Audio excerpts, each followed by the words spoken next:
Here's 5 underrated building tips I learned on my own. I've spent my fair share of time building in this game, and over the years I've developed 5 building habits that have improved my building and I think can improve yours too. Now I definitely don't want this video to just be another building tip video, so I made sure that all of the tips in this video are genuinely things I learned on my own and I'm not just ripping off someone else's video. So on that note, I know I'm not the best builder, I know I'm not the most proficient Minecraft player, and I'm sure that other people have come to these conclusions as well.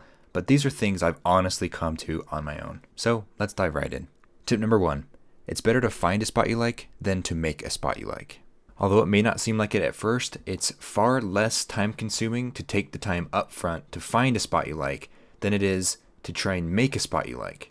For example, this Arctic Research Center that a lot of you guys have seen before and have taken a liking to wouldn't be what it is if I hadn't placed it in this mountain terrain. I made sure to be inspired by the terrain before I started building, and we ended up with this, one of my favorite bases I've ever built. And keep in mind, we're 3,500 blocks away in one direction and 5,000 blocks away in the other direction, so this is not an insignificant distance away from spawn. I had to really search for a couple days before I really found a spot in my world that I wanted to settle in. For reference, this is the spawn area here on this world. And while there's nothing inherently wrong with this area, with this terrain, if I were to build here, I would feel the pressure to build something inspiring as opposed to add to something that's already inspiring. So that's why this is tip number 1. It's way easier to find and add to something inspiring as opposed to create something inspiring from scratch. Tip number 2, always build in odds. A few weeks ago, I made a video explaining how the 5x5 building method works and how to use it, but I never dove into why exactly it works. And I think one of the fundamental reasons why it works so well,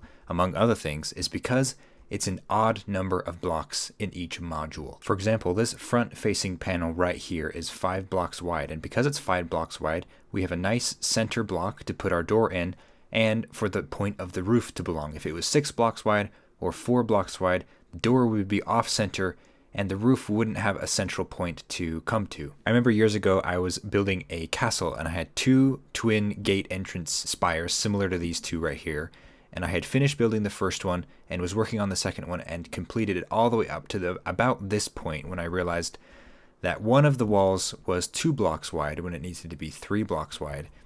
And I thought to myself, well, I could tear out a whole wall, move it, and fix it like that. But I'm sure it's probably fine. You know, you're looking at it from this way, it's probably fine. And as soon as I got to about halfway of the top part here, I realized, yeah, this isn't going to work. Even just 1 block off, and it's not going to look right. It's going to look off. It's going to look squished. So I ended up having to go back anyway and fix the wall, make it 3 blocks wide instead of just 2.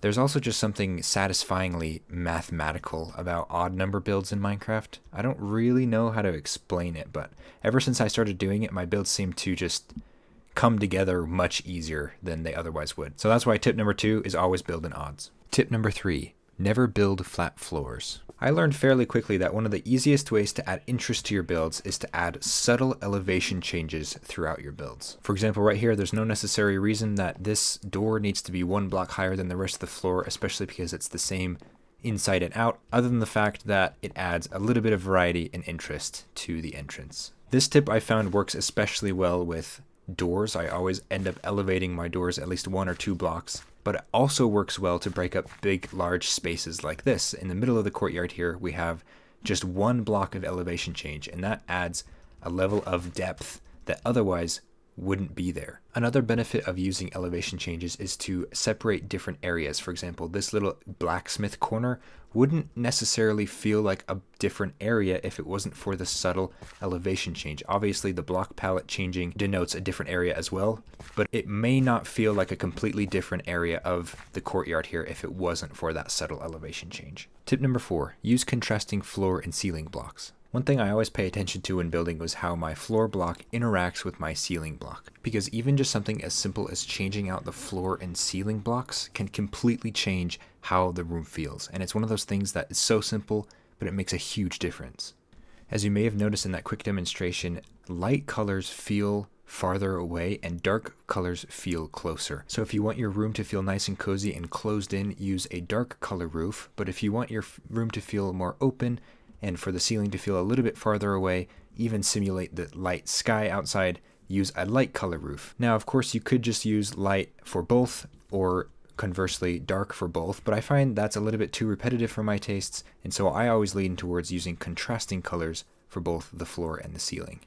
Tip number 5, work in unobtrusive quality of life redstone machines. You know me, I love redstone, I love automation, and so the last thing that I've learned to do over the years is to work in as much subtle automation as possible. Now, of course, there's the obvious automatic farms that harvest and collect your goods for you, but there's another side of redstone that almost excites me more than the automatic farms. And those would be little simple redstone machines that you can make in just a few minutes that make your life infinitely better. Such as the bedtime chime that rings when it's time to sleep, a trash can that automatically spits out your items waiting for them to despawn, automatic rocket and torch crafters, the giant connected furnace array, automatic quick equip tunnels,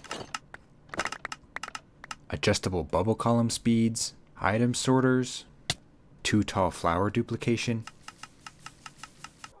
skulk sensors that listen for very specific sounds, and so many other countless possibilities that you can do with redstone. That's part of what excites me about redstone, is that there's always something new to learn, there's always something new to do with it, and it's just so exciting, as is this whole game.